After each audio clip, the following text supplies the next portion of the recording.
This is me Zoya Khan. तो ये मेरे कल रात का क्लिप है। मेरा ना बहुत ज़्यादा दिल कर रहा था विंग्स खाने का। तो वैसे तो मेरी जो मोस्ट फेवरेट है ना वो है वाइल्ड विंग्स के। मुझे उसके कोरियन विंग्स को इतने पसंद है, इतने पसंद है।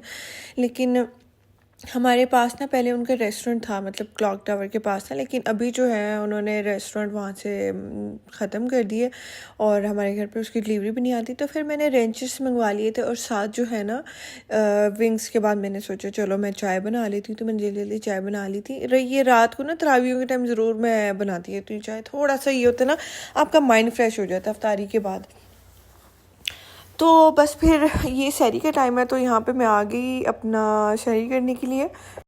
और यहाँ पे जो है ना मैं बिनेश को बोल रही थी, बिनेश में अपने हाथ के पराठे ना एक थोड़ा सा डिफरेंट चाहिए होता है ना, कि मैं बना रही हूँ तो ऐसे करो कि अब ना कल से, मतलब आज वाली जो सहरी होगी मैंने कहा आज तुम बनाना, क्योंकि इसकी जो बिनेश पराठे बनाती है ना उसके कोई इतने मज़े की वो लेयर्स सी बनाती है, उसको वो छुरी से कट करती है, वो मुझे वो तरीका नहीं आता। तो मैंने कहा तो मुझे सिखाना भी और थोड़ा सा डिफरेंट भी हो जाएगा, क्योंकि सैटरडे संडे तो आपको पता है मैं व्लॉग नहीं बनाती, तो मैंने सारा किचन बिनेश के सर पे होता है। तो इसने मुझे 2 दिन जो पराठे खिलाया है ना बहुत ही मुझे मज़े के लगे हैं। तो मैंने कहा था मैं व्यूअर्स से भी अपनी जो रेसिपी है ना तुम्हारे पराठों वाली वो मैं ज़रूर शेयर करूँगी। बहुत ही मज़े के पराठे बनाती है।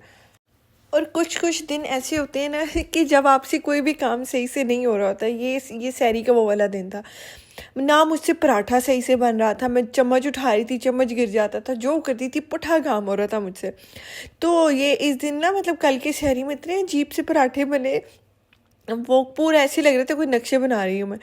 तो मैं हालांकि बिनेश को बोल रही थी कि ये ना आटा मुझे सही नहीं लग रहा, आटा सही नहीं है। हालांकि इसी आटे के मैंने पहले भी बनाए हुए बिल्कुल सही बनते हैं। वो आपके मूड पे डिपेंड कर रहा होता है कि जब आप कुछ भी ओवर थिंक कर रहे होते हैं, या क्योंकि इस टाइम ना मैंने ना बहुत मज़े का एक सीज़न ढूंढा हुआ। तो मेरा बिल्कुल दिल नहीं था कि मैं उठ के जो है ना रिकॉर्ड करूँ और पराठे बनाऊँ, और मेरा दिल था कि जल्दी जल्दी बस ये बने तो फिर मैं जाऊँ अपना सीज़न देखूँ। लेकिन वो ऐसे कैसे हो सकता है कि जब आप सैरी कर लेते इतनी फुल होके, तो इतनी नींद आ रही होती है तो सीज़न देख नहीं सकते। फिर उसके बाद सुबह उठने के बाद जो है ना मैंने फिर व्लॉगिंग करनी होती है, मतलब अपना जो भी रेसिपीज़ वगैरह मैं बना रही होती वो करना होता है। तो मुझे सुबह भी टाइम नहीं मिलता, शाम को भी टाइम नहीं मिलता, सिर्फ सैटरडे संडे होता है मेरे पास जिसमें मैं सीज़न देख सकती हूँ। तो मैं अपनी तरफ से ना मैं जल्दी जल्दी सारी चीज़ें कर रही थी कि चलो मैं करके जल्दी से सहरी, तो मैं नमाज तक आधा एपिसोड और देख लूँगी। तो वो उस चक्कर में ना सारे काम पुट्ठे हो रहे थे। अभी आप पराठों की शक्ल देखिएगा किस तरह की जो है ना वो बन रहे हैं। और मेरे साथ तो ये चीज़ है कि जब मेरा किसी चीज़ को करने का दिल ना हो या फिर मेरा मूड ख़राब हो, मेरे फेस के ऊपर आ जाता है।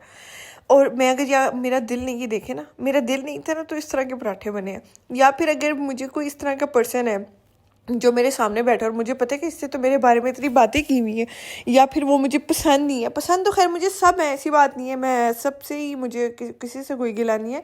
लेकिन स्पेशली वो बंदा जिसका मुझे पता हो कि तुमने मेरे बारे में ये बातें की हैं, उसके आगे मैं जितना कोशिश कर लूँ, जितनी कोशिश कर लूँ ना, मेरा मुँह बनता ही बनता है। मुझे मतलब मेरा फेस पे आ जाता है कि मुझे अच्छा नहीं लग रहा कि तुम मेरे सामने बैठी हुई हो या बैठे हुए हो। तो आज जो है ना पराठे के साथ भी सेम वही चीज़ हुई है।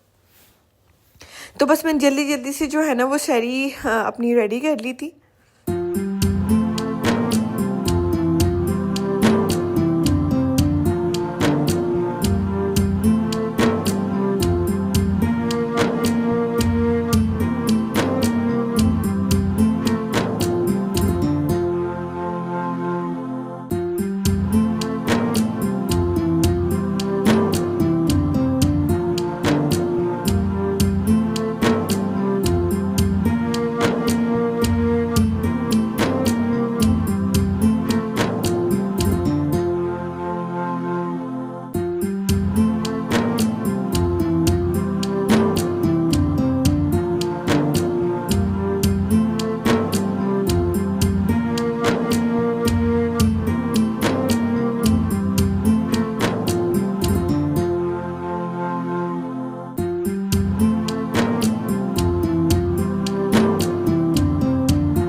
तो बस मैं ना मज़े से अपना लगी हुई हूँ पराठे बनाने के लिए, उसके बल रेडी करने के लिए लगी हुई हूँ, और पराठे मेरे पेड़े से पेड़े बन रहे हैं।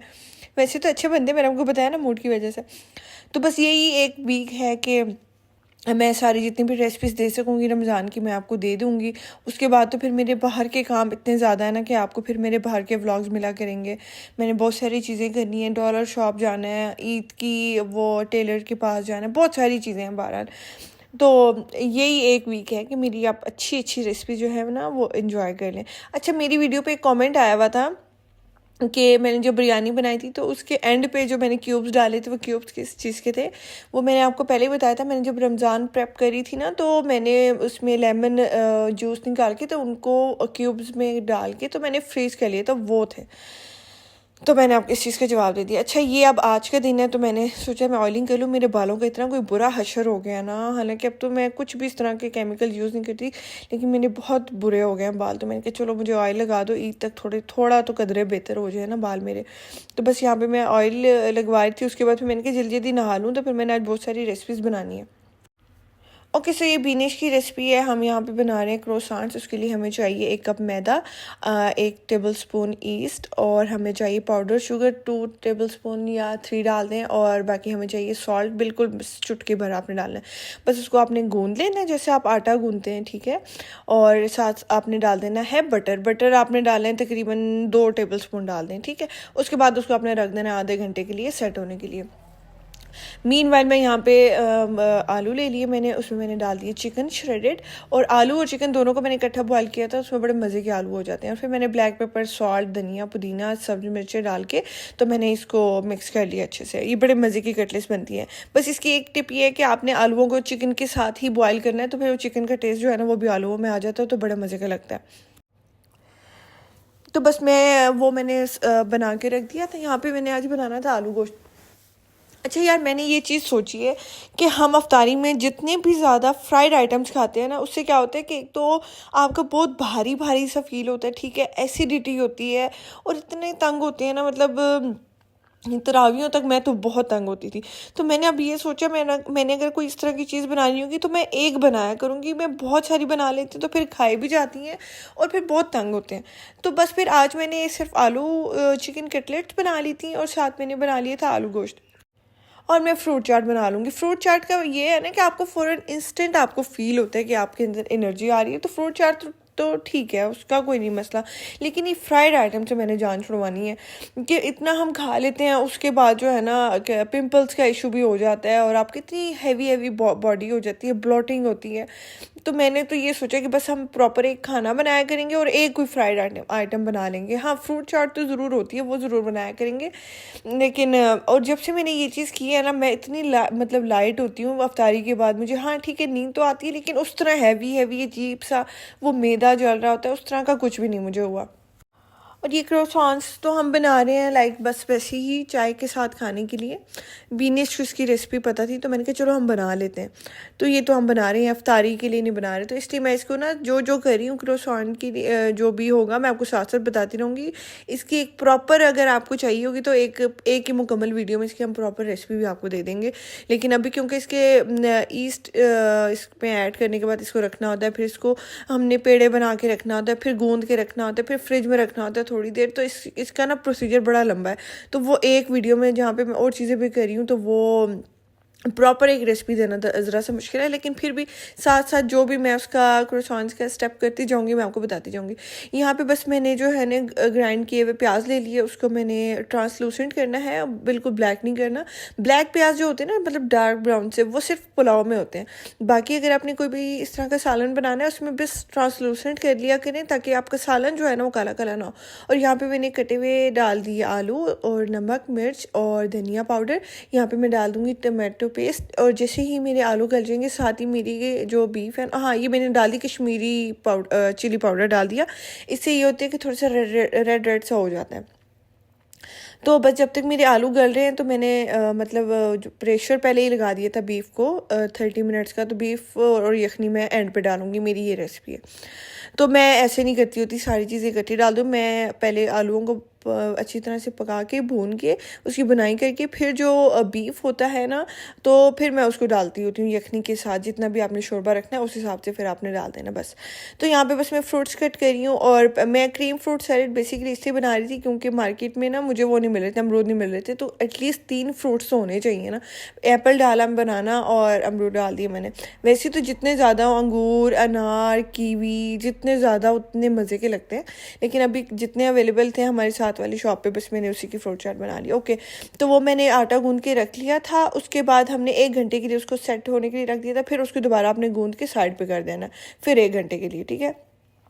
तो बस यहाँ पे मेरे आलू जो है ना वो गल गए थे, तो मैंने इसमें बीफ ऐड कर दी। मेरा बीफ गला हुआ है, मैंने इसको प्रेशर ऑलरेडी लगा चुकी थी, ठीक है। और साथ ही मैंने फिर इसकी यखनी भी जो है वो लगा दी, मतलब डाल दी थी इसमें। जितना भी फिर शोरबा चाहिए उस हिसाब से आप कर लें। अच्छा, फिर उसके बाद आपने इसका ऐसे लंबी सी आपने इसको आटा सा गूंद के इस तरह करना है। फिर इसके आपने पेड़े बना देने हैं, ठीक है। पेड़े बनाने के बाद जो है ना आपने इसको पतला पतला सा बेलते जाना है। पहले सारी रोटियों को बेल लेना है आपने एक दफ़ा। और बस ये ख्याल कीजिएगा कि आपकी जो रोटी हो ना बहुत मोटी मोटी सी ना हो, बस इस तरह ऐसे ना पतला पतला आपने बेल देना है। हमने 1 कप मैदा लिया था, तो क्योंकि मैंने थोड़े से बनाने थे, मेरा वो एयर फ्रायर भी इतना बड़ा नहीं है ना, तो मैंने कहा थोड़े से बस बना लेते हैं। तो अगर आपका ओवन बड़ा है तो आप 2 कप मतलब ज़्यादा भी बना के स्टोर कर सकते हैं। 15 से 20 दिन तो ये कहीं भी नहीं जाएंगे।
ओके, फिर आपने एक एक रोटी लेती जाना है और उसको आपने इस तरह बटर लगा देना है, सही भर भर के बटर लगा देना है। और फिर उसके ऊपर आपने दूसरी रोटी रख लेनी है, फिर आपने बटर लगाना है, फिर तीसरी रोटी, फिर बटर लगाना है, फिर इस तरह करते करते जितनी भी आपके पास रोटियां तैयार हुई हैं आपने इस तरह कर लेना, ठीक है। और इस तरह करने के बाद आपने एक दफ़ा जो है ना दोबारा से उसको हाथ के प्रेशर से ऐसे थोड़ा थोड़ा सा आपने उसको दबाना है, सही है, ताकि कहीं से आपको इस तरह ना लगे कि एयर गई हुई है या कहीं से खुल गया, ठीक है।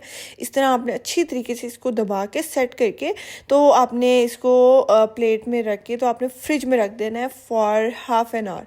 हाँ, ½ आवर के लिए आपने इसको फ्रिज में रख देना है, ठीक है। बस आज का मैंने आपको ये प्रोसीजर इसका बता दिया। इसके बाद जो प्रोसीजर होगा ना वो आपको कल वाले व्लॉग में फिर नज़र आएगा कि हमने फिर इसके साथ क्या किया था। ओके, तो यहाँ पे मेरी जो है ना आलू कटलेट्स का सारा वो रेडी हो गया था। जैसे कि मैंने आपको बताया हुआ कि मैं फ्रेश ब्रेड के ही ब्रेड क्रम्ब बना लेती होती हूँ, तो बस मैंने वो लगा के तो इसको मैंने जल्दी से फ्राई कर दिया था। अफ्तारी में बस टाइम रह गया था तकरीबन 6-7 मिनट, तो बस तो इसका जो है ना मैं फ्राई करी थी।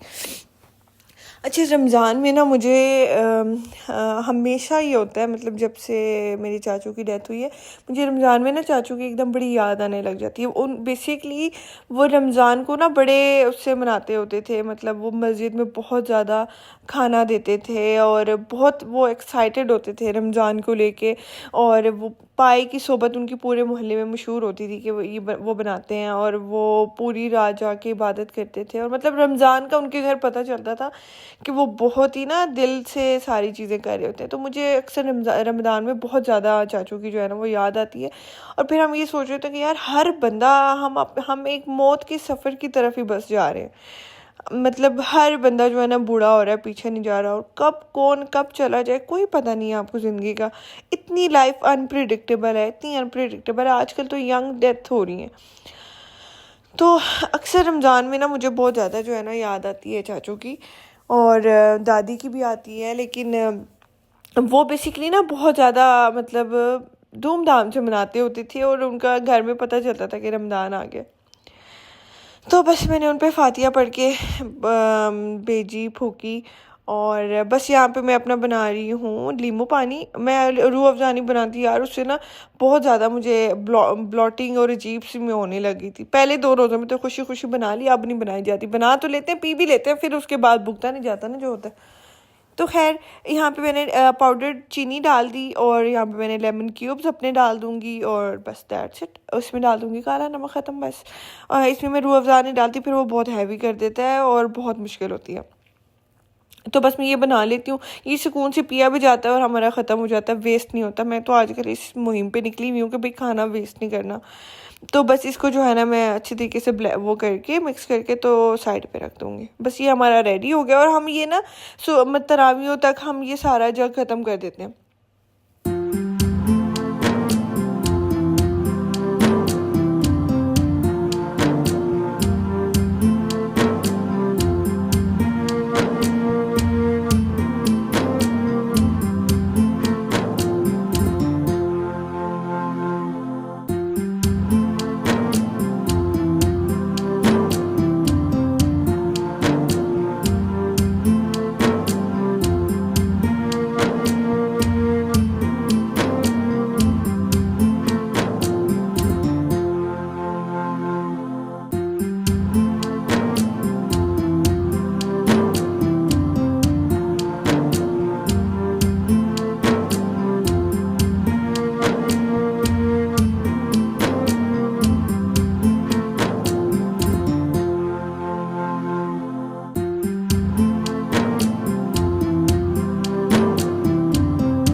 उम्मीद करती हूँ आपको मेरा आज का व्लॉग अच्छा लगा होगा। मैं मिलती हूँ आपको एक ब्रांड न्यू व्लॉग के साथ, तब तक के लिए गुड बाय, बाय बाय।